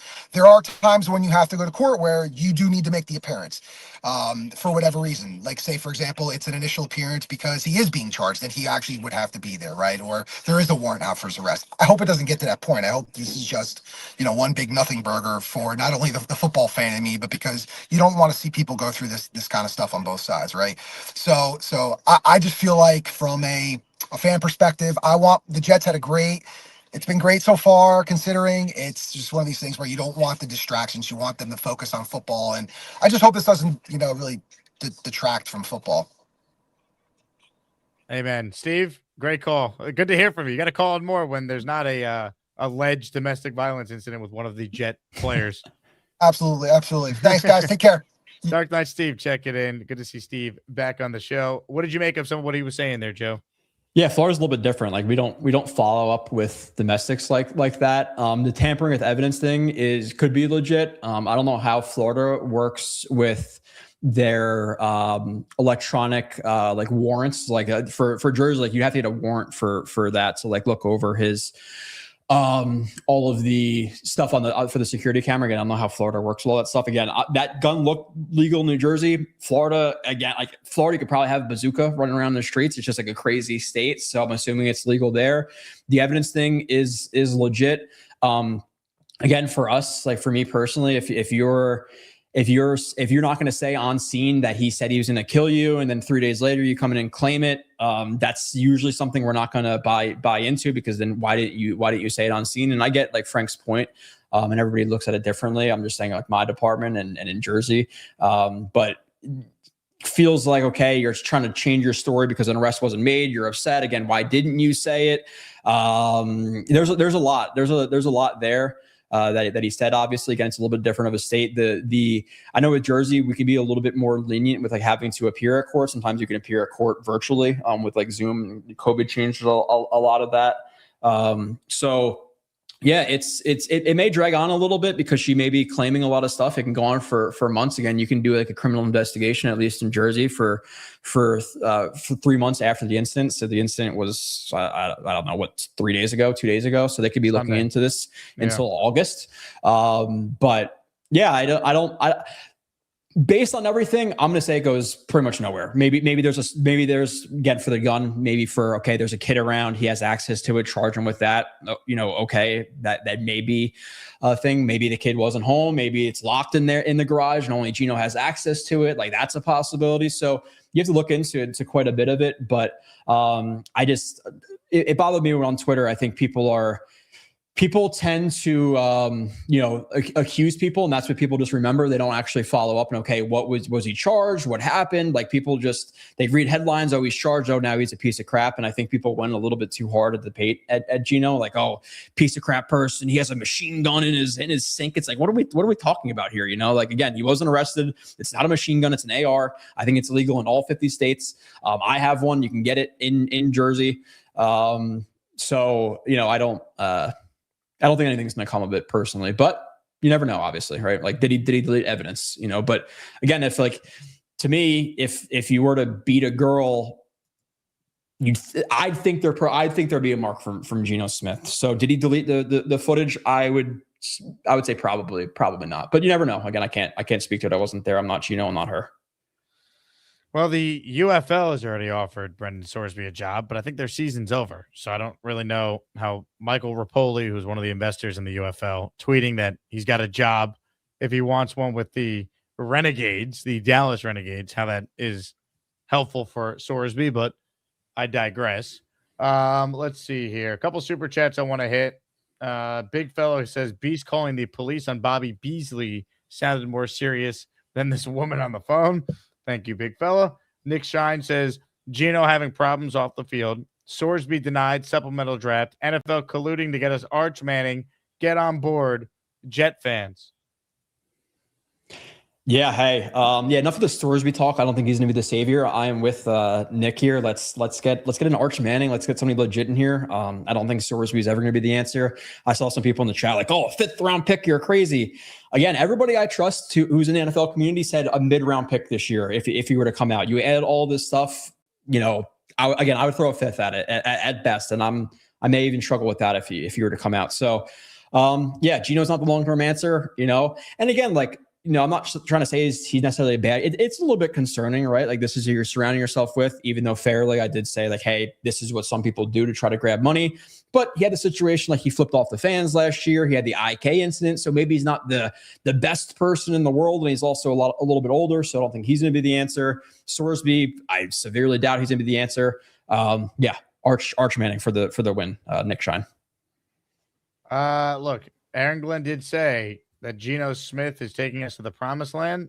Maybe the promised land is where the Raiders were with Geno this past year. Like, I just feel like he's the guy that's going to lead us to the promised land. He was the number 1 pick. Glenn won't get the coach Arch Manning, though. If that is the scenario that plays itself out. We the People says Geno still has 7 less domestics than Tyreek Hill. Yeah, and I'm not going to get into the whole Abdul Carter thing from a few weeks ago, but like, you have to take a stand against what Jackson Dart did, but not against the guys who beat their wives. Like, that's fine. I'm not going to make a comment on that, but supporting a different person than I do, we have to talk about that. It's just like, it is crazy to me, some of the morals that these people have. Tyreek Hill, obviously, clearly not seemingly the best dude in the world. I remember I was pretty appalled when the video of former Jets running back Zach Safety, when he threw his girlfriend over the table. He beat the crap out of her. So Ray Rice, it's disgusting what some of these people do. But it is what it is. But yeah, maybe the promised land is the number 1 pick. I can't do it. I don't know if I could bear another season like that. But realistically, if it's the number 1 pick, like, hey, I guess sign me up for it. We start looking at quarterback film, September 29th? Here we go again. Never ends. Bang wants to know, so the NFL could suspend Sorsby for something he did in the NCAA. They could. Terrell Pryor got suspended before he became an NFL player. So there's precedent for that. Again, Sorsby being denied for the supplemental draft is essentially a 1-year suspension for gambling. That's how I think the NFL looked at it. Like, we don't want this guy in the league. We'll make an example out of him. He could be eligible for the 27 draft after he served a year where he's not in our league. Yeah, I don't know the laws of the NFL. Is there certain like guidelines written for certain suspensions? Like if you do this, it's this to this suspension. You know, if you domestic violence, it's 4 to 6 games or 1 or 2 or like I don't know how their laws are written out. I don't know if they could say, hey, I don't like that Jake has red hair. I'm suspending him for 2 weeks. Like I don't know how it works. Like I don't have enough information about exactly what they can do or not do. But clearly they don't want him in the NFL. Again, I'm with you. Like this serves as your 1-year suspension. You're probably going to get regardless if they can suspend him for what he did in the NCAA. So just take it, be apologetic, work with the quarterback coach, try to get yourself as a mid-round pick next year. And I see another question, Joe, is this woman trespassing? Like technically, if you want to say she is, but no, she's not going to be trespassing in that situation. Like she's clearly was not necessarily welcome there, but like she's been at the house. Now is it a thing where he's on video saying, get off my property, get off my property, get off my property. But there wasn't domestic involved. I would say no, not trespassing. That's a whole other conversation if it's trespassing, but no, it's not like Jake can't be in my house. And I say, no, get out of my house, no, get out of my house, no, get out of my house really quickly. And then he's arrested for trespassing. It has to be a thing where like he didn't have like a kind of like a reasonable expectation of why he was there. Kind of, it's a little bit more involved than that. Ladies and gentlemen, end of the show today. We're raffling away a signed Joe Klecko jersey. When you enter for that, you're also entered to win a signed Wayne Corbett jersey. He's coming to Gangrene Beach Club, baby. Wayne Corbett in a Speedo with Joe Blewett on Saturday, July 11th. Also signed Aaron Glenn ends on pylon, Garrett Wilson, Jets jersey number plaque. And you also could pick any Jet Legends jersey. And our last prize is 2 tickets to that event. Those are the prizes in the upcoming Asmaniac raffle. Joe, I appreciate you hopping on. I mean, you talk about having someone qualified to talk Jets and talk about, legal situations. I don't know if there's a better guess. So I'm glad that this happened to work out with you coming on today, and we'll get back to the film review stuff next week. No, next week it's going to be a panel. Me, Frank, PBM, right? He's one of those guys, and I think Bonesy said he's a lawyer too, right? So yep. Next week is a panel. Screw the film reviews, but no, next week is AD Mitchell, right? So I'll show you. I have some high hope for AD Mitchell. He got open quite a bit last year. Quarterbacks just didn't find him pretty consistently. So, and that's kind of the same for a lot of the Jets pass catchers. So I'm excited about AD. Now there's a lot to go around in terms of like target share and stuff. So I don't think he lights it up this year, but I do think by production with like yards and stuff, I think he'll be the Jets receiver too this year. Love it. Joe, you're the man. Good luck to your Nets in the draft tonight. I hope it's magical for you. You don't mean that, but it's okay. Yeah, probably not. I mean, enjoy the night. Yeah. How are we going, Jake? Joe Blewett, everyone. One of the greats. Appreciate Joe for coming on the show. Let's do this. We only have one gifted membership during the show. I'm going to gift one right now. And if you get it, I'm going to put you in the raffle for the Joe Klecko signed helmet. So if you want a gifted membership, we got over 300 people watching live. Like the video one. That's the thumbs up button. It's got the like numbers up. And make sure you're subscribed to the channel for your chance to win. So I'm going to gift one membership. Count it down in 10, 9, 8, 7, 6, 5, 4, 3, 2, and 1. Blast off. Hit it. Go Knicks. Go Knicks. All right. One gifted membership it went to listener David Cattell. David, you're in the Asmaniac raffle for one. We'll do some calls. Again, we opened the show talking Sorsby, and then obviously the latest with Geno Smith after TMZ and the New York Post somehow acquired the 911 audio of the woman accusing Geno of assault. So we'll see. Ozzy in the raffle for one. Thank you, Ozzy. Another gifted membership from Ozzy. It went to listener R. Pesci89. R. Pesci89. This is for you. I hug him every day. I hug him every day. From Ozzy, who obviously gave you the gifted membership. All right, let's do some of your calls. Five Brows, you're first today on the Gut. Hey, what's up, brother? How you doing? Good, man. COG. The tip. Yeah. That's so much AI there, but I do like it. Yeah, I tried to find a photo on it like the day it came out. It was hard to find. I got a crazy theory. What if she's just a Dolphins fan? I mean, the Dolphins are just going to be bad on their own. What does it matter if the Jets think? I know, I'm joking. It was a stupid joke. But I think I'm calling bullshit, but I mean, I don't think. I'm hoping that. I mean, this guy has the worst luck ever. Like, let's be real. IK Impala punched him in the face. Then this happens. Like, maybe he's just cursed as a Jet. Maybe. I don't know. It just was too quiet, I guess, because there was really nothing happening, and now there's this. Yeah, no, it's terrible. But I mean, for both sides, for both parties, like, you hope nothing happened. You know, I have people in my family that have been through these type of situations, abuse and stuff, like, you know, domestic violence. I have 2 sisters, and it's sad, you know. So hopefully nothing happens. But I also know people that have been through the opposite side of things, where it's like they like, I have one of my best friends is a guy. He had a girlfriend that would try to pretend to be that he filmed her. She was hitting herself, and then tried to say that he did that and posted it online when he didn't do anything. So it's really hard to tell. I can only imagine the work that these police like have to do and investigate, and it seems like it's going to be a distraction. So it sucks. So yeah, but let's go Knicks. Let's go Knicks. On a positive note. mean, well said. Let's go Knicks. Yeah, this was incredible. Let the dogs out! Who let the dogs out? Don't leave. Who let the dogs out? Don't leave. Yeah, let's go, man. Hey, what up? Yo. Jalen Brunson. Everyone's better than Jalen Brunson until it's time to be Jalen Brunson. Look at that picture right back there. That's a beautiful picture, a work of art. Thank you, brother. If someone painted that, that would have been a great Picasso. You did that. You painted him. Remember? I didn't. What do you think? I'm an artist all of a sudden? Yeah. Art was not my major, you moron. What's your major? Television radio's been my major. What are you, blind? Oh, I see it. I mean, you're one of the best. You're one of the best commentators in the game right now. So salute to you. I've been around the wrestling world I've done it for 8 years. I've worked for 3 companies. I've worked for 20 of the guys that I put their asses over so fast. Why? Because it's big money. See, big dollars equal big opportunity. It only knocks. What's your finishing move? Are you an RKO specialist? Does 911 count? Remember 911? DDT special?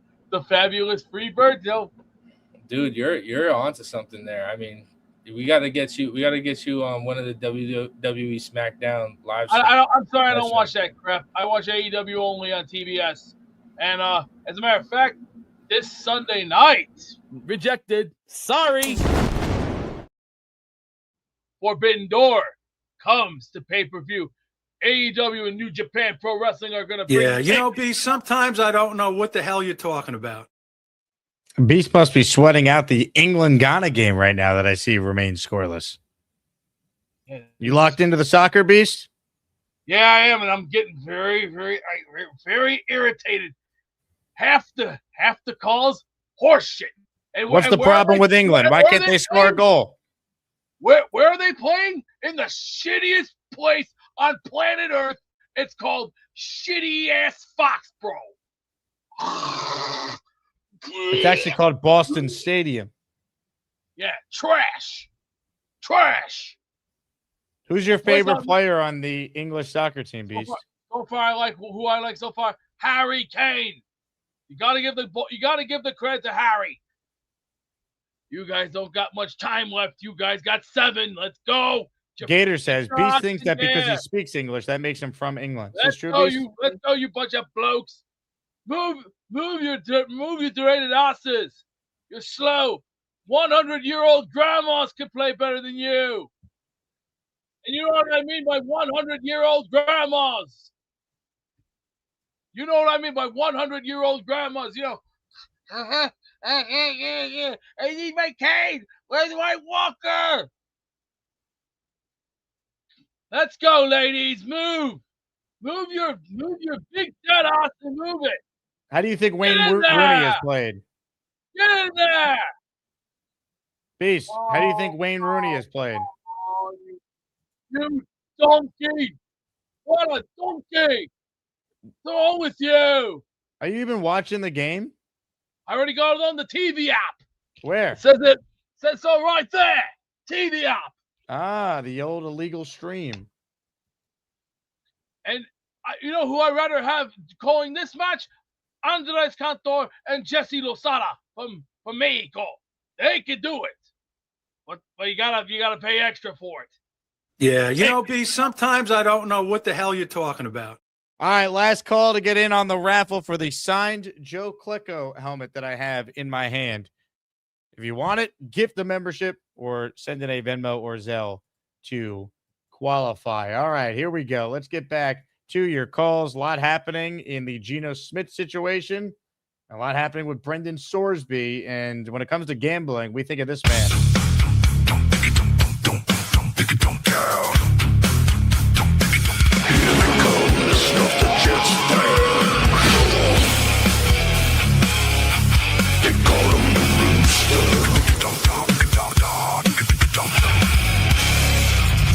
I'd like to see England stick one in right here.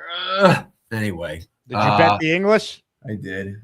Oh my God, how'd that not go in? Oh my God, the guy just missed. A 5-year-old could have stuck it in. These freaking English. Oh my God. Anyway, let's get to business here. On Geno Smith, I don't know what he did, what he didn't do. What we do know, he's in a bad situation again, and he's been in bad situations, and it's not good. It's just, you can't say anything else right now as a Jet fan, but this is not good.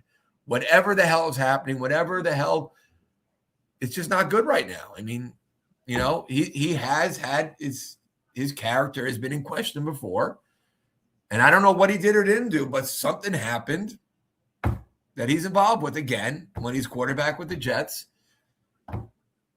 Not good. I mean, I mean, no matter what right now, it's just not good right now. I mean, would you agree with that? I mean, it's nothing to say. Yeah, I mean, it's a bad look.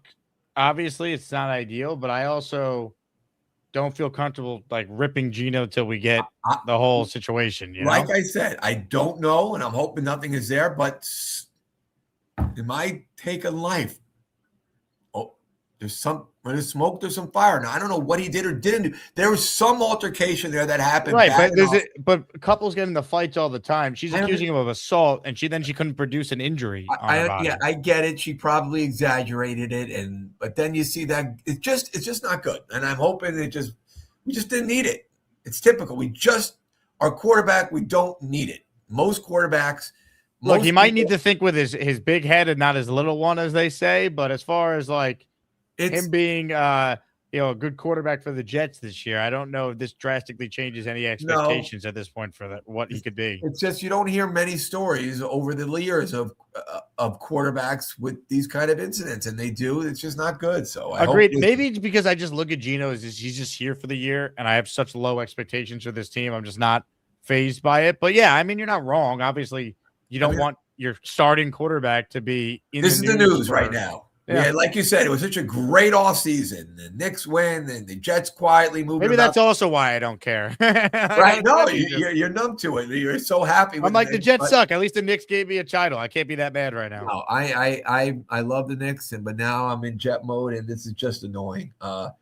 As far as Sorsby, I've been adamant saying all along that I didn't want him, and the NFL was going to take this very seriously because, again, he was gambling and Indiana was involved. That is the biggest no-no to this league. You cannot have, and this is coming from a guy who likes to bet, you cannot have any question of integrity in the NFL. And like you just said, this is a 1-year suspension. That's all this is. Yep. They could have let him in this thing. Give me a break.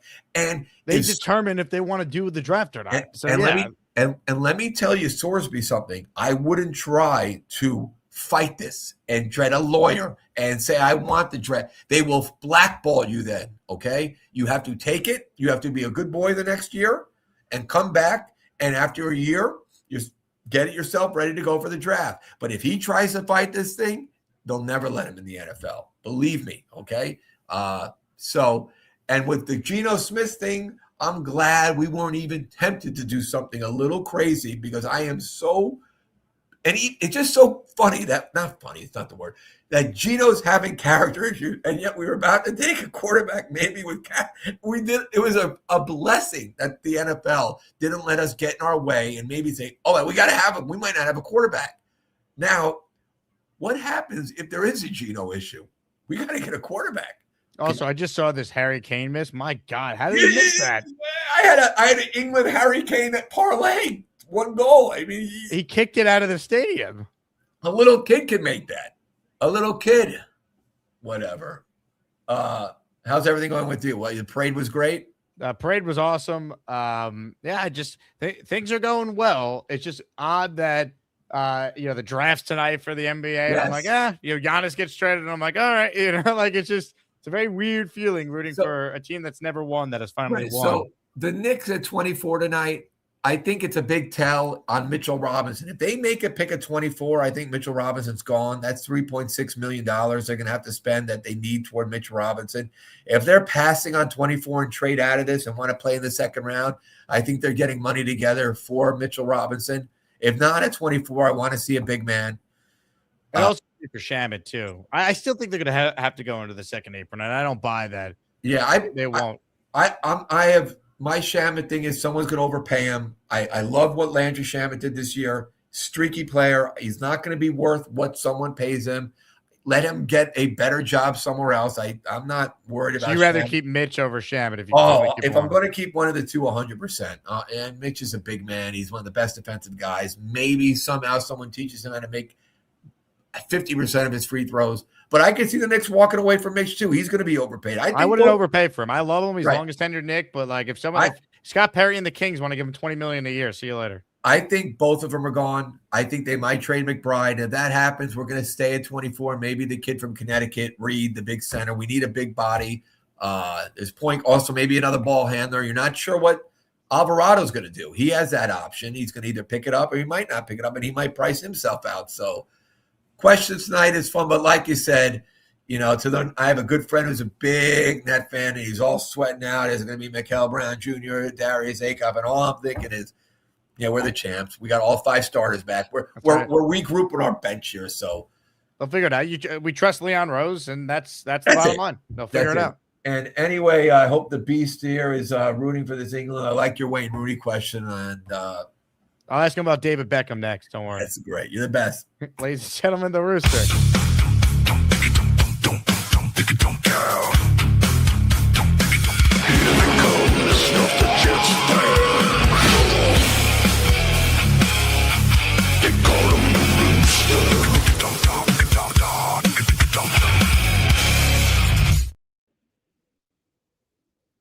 Now let's get back to our feature presentation with Jake Asman. Please take it away, Jake. It's all you. Have you thought about using your computer for the show? Because it's very staticky and bad connection-wise. I'm also watching the match. Oh, you damn fool! Should they put in Beckham? Fool. Right. Oh, come on, Ryan. Just leave a message. Just leave a message. Thank you. Okay. Last call to get in on the show. Last chance to get in on the raffle for the Klecko signed helmet. Ladies and gentlemen, Derek is next. He's the brother man, Kansas dude who loves the Jets. He's the brother man, he can't be more polite and chat. He's the brother man, they call him Derek and he's totally cool. He's the brother man, he's Derek, the Kansas Jets fan.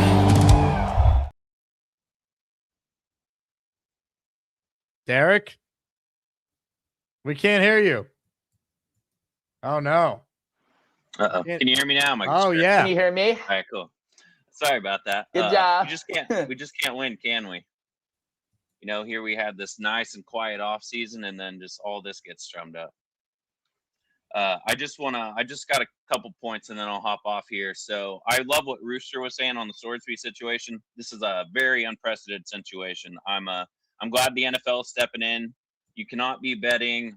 I don't care if it's in college or whether you're going to attempt to gamble at the NFL. I think that it is a good precedent to set in an unprecedented situation that Sorsby is not going to be allowed to enter the supplemental draft. You know, just take the year off, work on your footwork, work on your mechanics. Shefty said that he's going to be ready for 2027.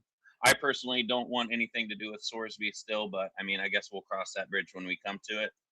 And then on my last point, on the Geno situation, I don't know. I'm kind of like with Joe Blewett there. I didn't see enough. We'll see if there's any marks on her or anything like that. But just in terms of that whole situation, I don't think that I'm personally going to be worried unless the NFL decides to step in and decide if they need to do anything about it or not. But I mean, it's crummy to say, but I guess it's better it happens late June than, during training camp or something like that. So hopefully Geno can just lay low until all this hopefully blows over. But I think that's pretty much all I got for you today, brother man. Love you, Jake. Love the chat. JETS, Jets. Let's go, baby. Derek, you're the man. Great call. Appreciate Derek, the Kansas Jet fan. Checking in. Let's go.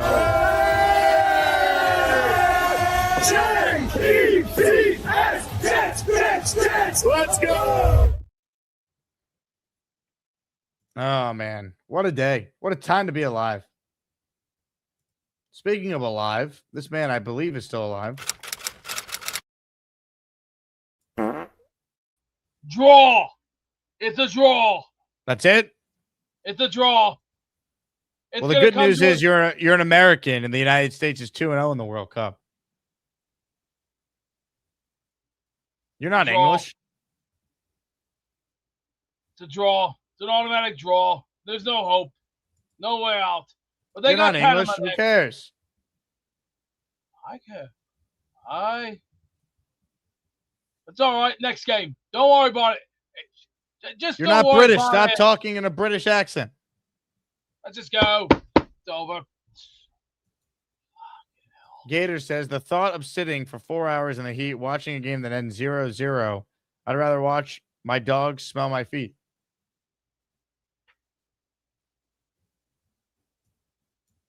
I'd rather take a shower than do that.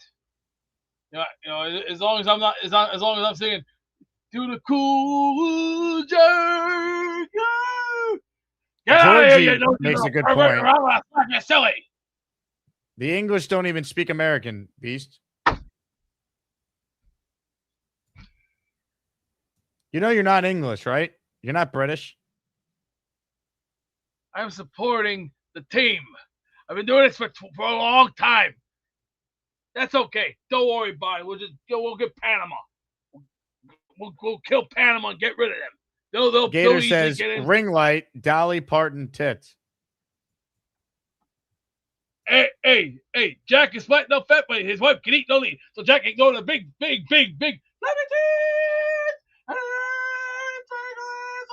Yeah, B, sometimes I don't know what the hell you're talking about. The Rooster gifted a membership. Thank you, Rooster. You are in the Asmaniac raffle for Good job.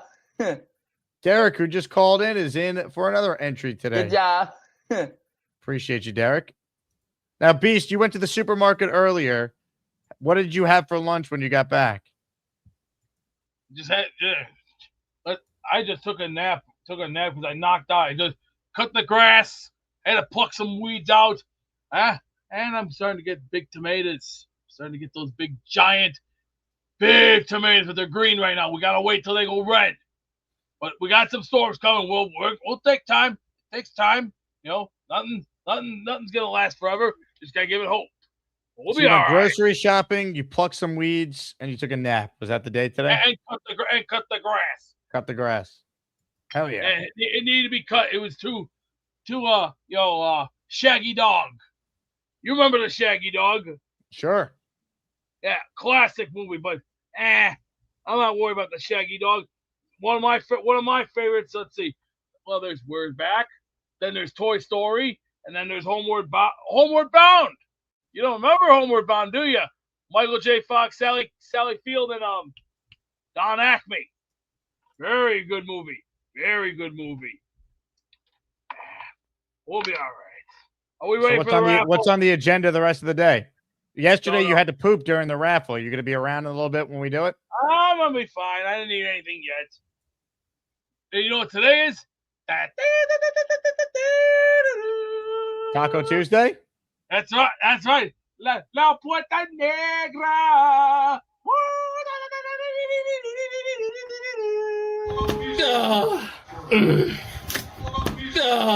There we go. Got it. 20 years aged. Let's go, Knicks, baby. That is so fucking smooth. Let's go, Knicks. Great season. Let's do it all again. Happy Taco Tuesday, Beast, from V-Man and myself. Lou B with a super chat. Jake, please get to the truth with Midnight Mike and Beast House party rumors. I have no idea what this means. I'm assuming Beast will know. So, ladies and gentlemen, we go right back to the source. So, everybody, please respect your elders. That's all.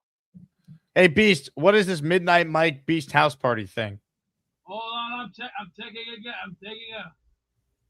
look at all this garbage on my freaking phone. What the hell is all this? Who cares about posts? I'm trying to do a show right now. You kind of need to be available. Man, I wish I was 230 pounds again and I could do Too Cold Scorpio stuff. You can be. You got to stop eating. What? If you want to be 230 pounds again, stop eating. What? Mama Beast is on the line.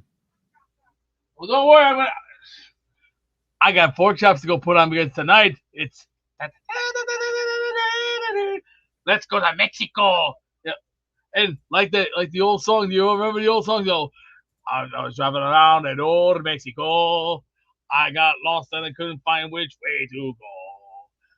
I was confused and I was in the fog. I ran over the Taco Bell dog. I heard a swoosh chat. I said, "Oh, mama," and I was confused and I was in the fog. Diamond. I've just been informed, Beast, that you're throwing some sort of burger and beer bash. That is very fake. That is very fake. That is not sanctioned. That is not the Beast Feast, a beer and burger bash. Date. Let me just read it. I haven't seen it yet. September 4th, 5th, and 6th. Location outside Chicago at Thunder Beast House. Nude attic hide and seek game for men only. Tickets are $45 pre-order. All $55 fake. at the door. All male nude fake. attic party. $25. All fake. Add-on. Fake. What part is fake? This is an illegal party. I did not sanction this. I'm sorry. It's fake. It's a fake party. It's a big lie. So is there a party on September 4th, 5th, No, and 6th there's at your not. house? No, there is not. Or is there a There's party, not. but it's not a nude It's party? fake. It's all made up. It's fake. All right, what about the nude It's attic hide illegal. and seek? It is illegal. It is illegal. I'm sorry. It's an illegal Hide and party. go seek is illegal? Yeah, it's an illegal party. I did not sanction this, and I'm sorry. Well, there's a guy on the line that apparently wants to attend the party. Kyle, you want to join Beast at Beast Feast? I'm wondering if I show up at the door, do I have to come pre-greased or will he grease me up there? Beast, you got an answer for Kyle? Beast? Beast. I'll try and get an answer for you, Kyle. I appreciate that, man. I can't make these plans in advance. I have to know. How's everything else with you? I'm doing well, man. Like, I'm a little concerned about Gino's judgment. Like, he's a veteran guy. And, like... It's a bad look. I agree. I'm just not going to kill him until we know more. Yeah, and I think you know how it can be. Like, sometimes, you don't get to know women too well before, there's intimacy or whatever, and things go sideways. It can get real awkward. I can remember about 20 years ago, I had a woman who sent me flowers. I couldn't believe it, to my workplace, and I worked on Wall Street. It was mortifying. And we had just been out like one time. And I was like, this is a huge red flag. And set some boundaries, and I stopped seeing her. Like, that seems like this is kind of what this is. Like, it's just, you gotta figure these things out. And as was this lady? No. No. I was chasing her, Mrs. C, not the other way around. But yeah, I mean, it's just it's a terrible look for a guy who's supposed to be setting the tone with his judgment and his decision making, right? And I feel like he was trying to do the right thing in the video, most of the video that we saw, where he was walking away from the situation. Yeah, it's not like we Right. saw any physical Right. interaction there. But I mean, we also know that more could come out about this, and as Jet fans, it just makes us very, very anxious because really, there's not an option at this point in the season beyond Gino. Right? I don't know what we would do if it weren't Gino. Like, would we? We're not going to throw Club Nick into the fire, and then we'd have to sign somebody off the street. Is Cooper Rush going to start for us? I don't know. I don't know how that would resolve. But like, I'm hopeful that he'll be able to right set this, and I hope he doesn't have to say anything about it at all if it turns out that the investigation bears no fruit, because he shouldn't Yeah, have to. if everything's right? dropped, he doesn't have to. He can just say, I'm innocent. The charges prove that. Right. It's a tough balance. We're talking about a fan base that hasn't had a Super Bowl in 57 years, but we're also trying to balance the fact that we're human beings, and we want to make sure that women are protected, and children are safe, and stuff like that. So it's kind of an anxious time, and any optimism and hope we had off the Geno signing is kind of muted because of it, and it's unfortunate. I appreciate your time, Jake. Kyle, excellent call. And again, just so I could get a clear answer from Beast, please type to me what your question is so I can happily ask it. We lost Beast earlier, but he's nice enough to join us back on the line. I'm just a little grouchy today. I didn't get much sleep. Almost fell off the bed. Almost hurt my asshole this morning. Beast? That there is no party. That's all lies. It's not sanctioned, and I did not sanction that. What do you mean it's not sanctioned? It didn't have my seal. It didn't have my approval. So who put this together? That's apparently saying fake ass magic fruitcake booty head Mike, who I have no respect for. All right, hold on. I need you to calm down. All right. I'm trying to get info here, Beast. The first I'm hearing of this. Who is calm down. Who is Magic Fruitcake Booty Man Mike? Is that what you said? That's right. I don't like his actual name, Magic Fruitcake Booty Man. All my respect for that loser. Who is this Magic Fruitcake Midnight Man? Mike. I lost all my respect for him. He turned his back on me and sanctioned this shit behind my back. Well, that's the straw that broke the camel's back. When you say sanctioned, I don't think we're using that term properly here. I did not sanction this. This is fake. This is all scams, and I'm not buying it. So who is that pictured there? I'm sorry, that was all made up by. We all know who likes to make shit like that up. I'm not buying it. I'm not buying it. Magic Fruitcake Booty Man Mike. This is an unsanctioned event. Beast is not throwing any parties in his attic for nude people. All right? This is unsanctioned. This is going to go right in the garbage, right where we're going to set the record straight. This is an unsanctioned event. Yeah, and it will not happen on my watch. I'm sorry. And that's the bottom line. By any means necessary. Now, how about you have an actual party and we'll sanction it? Only under certain. We'll get the Beast Attic Athletic Commission to sanction the party. I don't know about that right now. I'm not worried about party right now. I'm trying to worry about Gator. I took a look at the Midnight Mike show tonight. Oh, they're still pushing that Beast Feast crap. That needs to be reviewed big time. There is going to be no party. I have said hundreds of times that this shit's going to have to stop. I think it's best that Midnight Mike can kiss my ass. I'm done. That's the straw that broke the That broke the camel's back. That went too. It just went too far. Call me in the morning. I'll talk to you about it. All right, so we're anti Midnight Mike now. Playtime is over. Gotta be clear. Midnight Mike is the same beast. Midnight Mike is the same person as Fruitcake Booty Man Mike. Or yeah, that's right. Yeah, that's right. Now you hit the nail right on the head. For 100. Let's see. Fruitcake Mike for 100. All right, Alex. What do we get? It's the daily double. It's the daily double. All right, so just to recap for those tuning in, Beast Feast is an unsanctioned event that is not featuring you, but is there someone who looks like you possibly outside Chicago that's having people in their attic? Because that does look like you on the screen. No. Not happening. Not happening. That burger does look tasty as well, to be fair. Yeah, well, I don't care about the burger right now. What I care about is saying this is fake and it's all M123 bought a ticket. It's all fraudulent. It's all fraudulent. Beast, anyone who bought a ticket and they want their money back, who should they direct their complaints to? Tell it to that fruit cake. Tell it to the fruit cake. The food cake? The fruit cake. Oh. Nick Shine says, careful, Beast. Mike threatens to send people after you. All I did was do shows at the same time as him. Fuck him. I don't want to talk to that pipinella. Estoy a puto madre.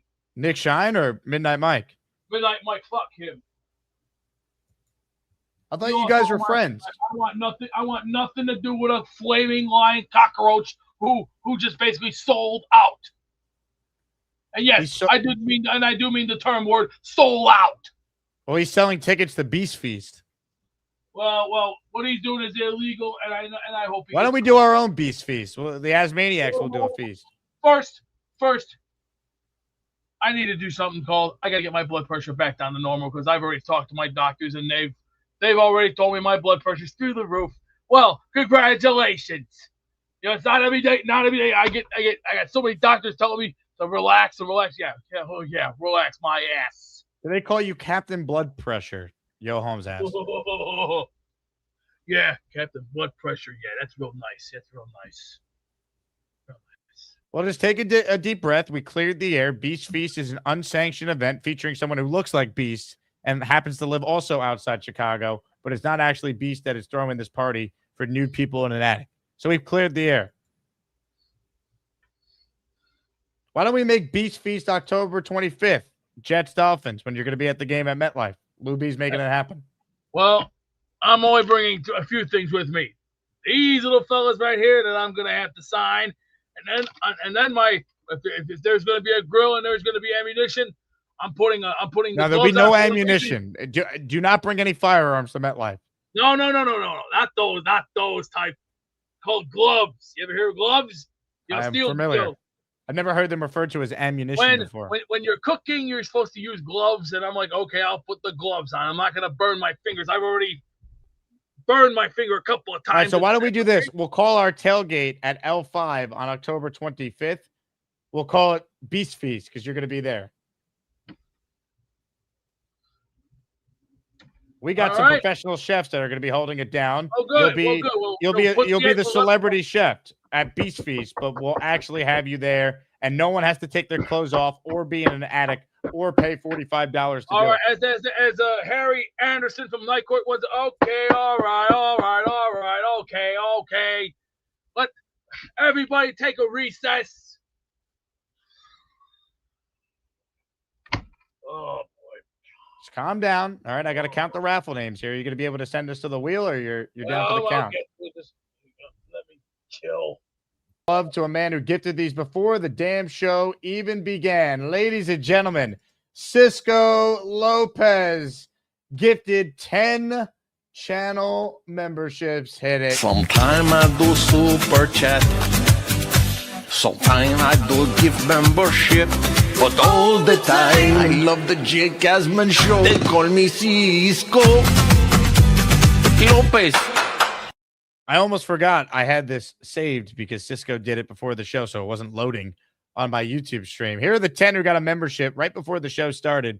from Cisco Lopez today. You see it there on the screen.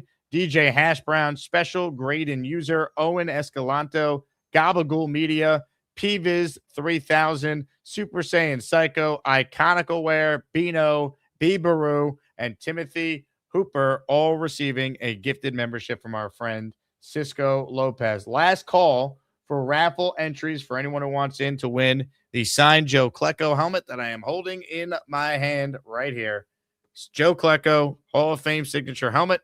It is right here for your man cave or wherever you want to display it for anyone who enters for their chance to win. Not a ton of entries on the shows today, so if you never won a raffle prize, you got pretty good odds today if you enter right now before I finalize the Wheel of Champion names. Let's see. Georgie says, is Beast still going to get nude in L5? Now, Beast, to be clear, you will not be getting naked in L5 at our version of Beast Feast on October 25th. Whoa! Let me address again. I'm going to say this one time. Calm your freaky down.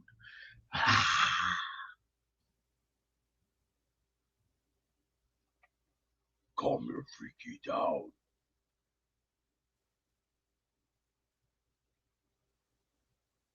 Ralphie says he's a 6-time finger burn survivor. That doesn't count. Do I have to pull my Facebook up since all the titles are in that roster? Yes, they are. And I also have a private stash of all my artwork that You didn't answer the question, by the way. So people are assuming you're going to be naked at L5 on Beast Feast. Give me a break. What are you, blind? Also, I'd rather call it Beast Fest than Beast Feast, but I'll let the chat determine what we call this thing. It's more like a celebration of Beast. I'm not buying any of it. I don't want to sound like Vince McMahon, but I have to say, as someone once said, I find this. I don't find it appalling at all. A double says, who wants to see this guy naked? I don't read the chat. I don't read the chat at all. I think that's a lie. You definitely read the chat. Not at all. All right, Gator's got a follow-up here. I guess he didn't get the memo that this is an unsanctioned event. How many naked dudes can fit in that attic, and does your mom know this is happening? Tell Gator that it's an unsanctioned event. I have to bring somebody out. Come here. Unsanctioned event, Gator. We're doing our own Beast Feast.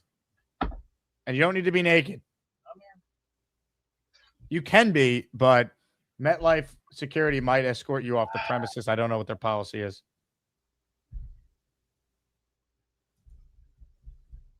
You know what I have right here in front of me? A nice 30-ounce baby right here. This little gizmo. Yeah. Something I used to smack with an average 350 batting average. See, my sweet spot is right here. Oh, right here. Now, what does that bat have to do with you getting naked in your attic? Seems like people are going to have to take some disciplinary enforcement. Yeah, B, sometimes I don't know what the hell you're talking about. Maddie Jets joins us now. Maddie, are you behind this event? Phone calls this morning, Big Tubs. Maddie Jets, are you behind this unsanctioned event? I am not, actually. This is not my idea. I just thought it was funny. Did you learn a little lesson about talking crap last night, big guy? All right, I can't hear both of you at once. I'll start with you, Maddie Jets. You're part of this Mike show, as Beast referred to it. That's between him and Mike, dude. I got nothing to do with it.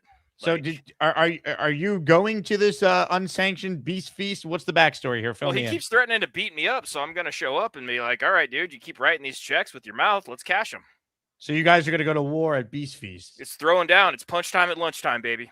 All right, so which Beast Feast, though? I guess he rescheduled it. No, I'm taking over Beast Feast. You don't have to be naked. L5, October 25th, Jets Dolphins. Oh. I'm sanctioning Beast Feast. We're going to do it properly with my guy Lou B playing in the party. Oh, cool. What are you guys doing for food? We have a bunch of great chefs that are a part of the Asmania community. Outstanding. You don't need to be naked, though. Your guys' odd fruitcake Beast Feast event. Apparently, you need to be naked. Well, I do what I must. I do what I must. So what's the deal with you and Beast? How come you guys can't get along? Because he keeps running his mouth behind my back. And, last night, I don't know if you saw this, but I didn't see any of this. He was in the middle of this diatribe talking about how he's going to beat me up and all this other stuff. And, the host of the show was like, okay, well, here he is. Say it to his face. And it's just, like I say, here's the thing. And like I say, big shout out to you and Gator. You're both way better people than I am with your tolerance. And I've said that many times, and I do mean it. But I'm not going to let that shit slide. You want to be an adult? You want to run your mouth? Let's go. So you want a battle royale? I have challenged him to multiple boxing matches, et cetera, et cetera. And as soon as I'm not around, I'm going to kick his ass. The minute I show up, he's a paper tiger. And so it's like, until you want to actually cash I don't know if checks, you want the Beast, though, Matty. He's a man's man. That's all right. I feel like I could fight a man who's blood type. Ladies and gentlemen, sports fans of all ages, welcome to the event of the year, the moment you've all been waiting for. This is the Asmaniac Rumble. I was live on. First of all, can you bullshit? Number one, I have grandkids too, beautiful grandkids. I have a daughter. What does that have to do with? I don't think you get it, pal. See. This is what I've noticed for the last several weeks. You've been punching me in the ovaries. Well, I know where I'm gonna punch you. The fact that you have ovaries says it all. You've gone so far, pushed past the point of no return. You've overpushed my extreme levels of insanity to a new level. And you're not going to do anything about it. Like I've said a million times. If I was right in front of you, you would turn around and run so fast your heart would explode. To do with you at all. I would take that baseball bat away from you and feed you're just a flake. I know you keep saying that, but as soon as I'm not here, you're tough. But the I don't give a rat's ass about what you or what your bullshit is all about. You're not even in my league, pal. You're not in a league. The hell I ain't, son. I've seen what this world has turned into. Don't make me come visit you on Karlov Avenue. There, the only thing you'll get is a one-way ticket to the paddy wagon. Doing it in the pokey, doing it in the pokey. Again, you're just embarrassing yourself. You talk all this crap about me, but you won't say it's my face. Rejected. Sorry. Well, that was interesting. Yeah, well, we got a little taste of Elvis Presley. Well, I'll tell you what, Beast. I love Elvis. We are making it clear to anyone who will listen, this is an unsanctioned event. Beast Feast is not real. It is featuring someone who happens to look like Beast, who happens to look in Chicago and lives in their attic, but it's not the actual Beast. He will be a part of our own Beast Feast on October 25th at MetLife Stadium with the Asmaniacs. So again, if you see this flyer around town or on the interwebs, just know it is an unsanctioned event. Beast will not be naked in his attic with you or anybody at any time. Right, Beast? Are we ready? Not just yet. I have time for one more call. The Beast Whisperer will close us out on today's show. His home smell is on the bed. That's what feels good. On the road, smell is on the bed. In a dirty hotel room. Cause the show smell is on the bed. It's just more comfortable. He got a beard, loves the jets, super chats. Where's a big fella, sleeps alone. There's no room on his bed. Where's a big fella? Hello, what's going on? Hello, big fella. Yeah, it's been a little while. How you been? The Knicks are world champions. I'm great. Hell yeah. Thank you for the jersey, man. I appreciate it. I'm glad it finally arrived. I was hoping you'd get it by the parade, but blame fanatics. Oh, that chick who stole the garbage can, she got fired from her job. Oh, really? Good. That tub of lard should be locked up next. Yeah, she worked at Chase, and I read in the Post that she got fired because of it. So yeah, that's justice right there. Now, I wasn't gonna go to the meetup for the Dolphins originally, but if you're having Beast Feast, bro. Look, we have to take matters into our own hands. This was an unsanctioned event by Fruitcake, Booty Man, whatever he called, Midnight Mike. But unsanctioned, Beast will not be doing this. He will be at our own Beast Fest or Beast Feast, whatever we decide the name on. Exactly. Instead. Yeah, no, I wasn't going to give Woody any money. I was going to go to the away game. But the fact that he's going to be there. Possibly Stack might be there. I'm definitely down for it. Beast So, Feast and L5, and you don't need to be naked for this one, big fella. Very Oh. important to know. well, now I'm not going. That's it. Now I'm not going. You can be naked. You don't have to be naked. Oh man. All right. Well, hopefully there's a couple people doing it. So, but yeah, man. That Geno thing with I think it's fake. I really think it's fake. It doesn't sound convincing. You guys went over all the stuff, but I mean, for her to run back in there, usually you're running away. If someone is 6'5" and they're muscular and they're beating your ass, you want to get out of there. You don't want to hang around. So I think that's crazy. And the whole Sorsby thing, that took a turn today, man. Jesus. It really did. I mean, Sorsby not being allowed to, not having a supplemental draft, he can't force them to have a supplemental draft. So he's kind of screwed, man. It's sort of like, I don't know if there's football leagues overseas, but like, remember when LaMelo Ball left high school or something like that? He didn't want to go to college, but he couldn't play in the pros. So he went and played in other countries and stuff like that. I don't know if they have that, but that sounds like it's his only option. Yeah, I don't know what leagues he could play. Can he? He's not NCAA eligible, but is he NAIA eligible? I don't know. I don't know how it's gonna work for him. But if I'm him, I'm not gonna sue everyone. I'm gonna just take it. You got paid $5 million to not play this year. Go train with the best quarterback coach you can get for a year, Jordan Palmer, Tom House, whoever the guy is, and just be ready for the draft and prove people wrong.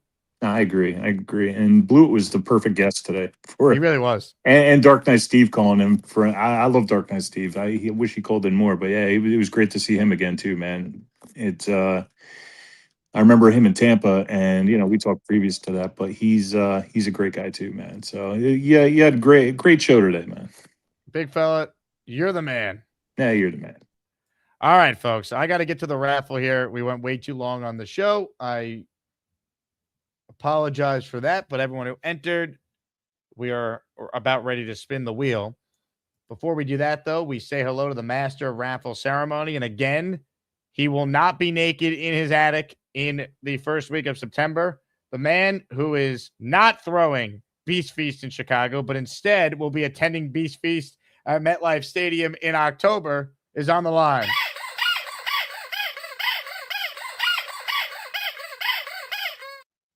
Clive Anderson here from Remember Whose Line Is It Anyway from the early 90s. Hey, ladies, please bring over the wheel. We're going to get a winner, aren't we? Yes, we sure. Instead of adding points from Tony Slattery and especially some of my favorites. Now we're going to get to the wheel. Let's go. I don't got time today, but we're going to go anyway. Let's go. 1, 2, and 3, and let it rip. It's time to announce the winners of the weekly Asmaniac raffle. Let's spin the Jake Asman Show Wheel of Champions and find out which Asmaniac is winning an epic prize. All right. Thank you, Beast. Here we go, folks. Joe Klecko signed helmet is the prize. To claim your prize, if you're the winner, email me, asmanjake@gmail.com, your name and address so we know where to send your helmet to. Good luck to everyone. But only one can win this afternoon, and the winner is